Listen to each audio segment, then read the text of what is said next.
Premier piège, c'est de se retrouver au pied du mur, la veille de l'examen, avec un monceau de matière qu'on n'a pas encore intégré, digéré, comprise éventuellement.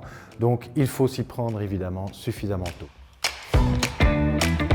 Une méthode parmi les plus courantes, c'est de découper l'ensemble de cette période, du blocus et des examens, en fonction du nombre de cours que vous avez, en fonction de chaque volume que représente chaque cours, de lui donner du coup un prorata. Le plus important, c'est vraiment de construire ça en conscience, d'avoir surtout une belle vision globale de l'ensemble de la matière à réviser et de pouvoir l'insérer efficacement dans l'ensemble du planning du blocus et des examens.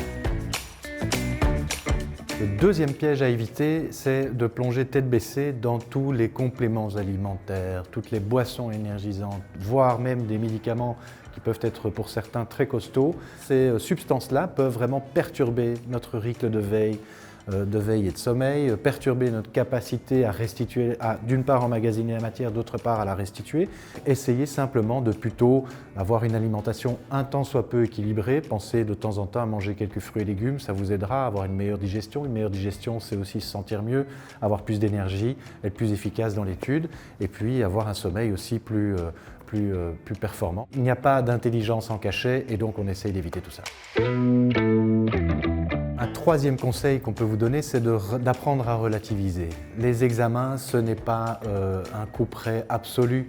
C'est-à-dire que si jamais vous passez par un échec, l'important c'est de se concentrer sur la suite et pas de ruminer sans cesse cet échec que vous venez de vivre. Vous aurez d'autres chances pour pouvoir surmonter cette difficulté. Un dernier conseil encore, c'est d'en parler autour de soi.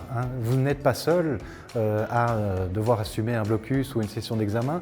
Vous avez d'abord évidemment vos camarades de cours, mais vous avez aussi peut-être un grand frère, une grande sœur qui est passé par là, évidemment des proches, voire des parents. Puis vous avez aussi des ressources au sein des établissements que vous fréquentez. Il y a en général un service d'aide à la réussite sur lequel vous pouvez vous appuyer, éventuellement un service d'aide sociale. N'hésitez pas à aller voir, et même évidemment vos professeurs qui sont vos premiers conseillers.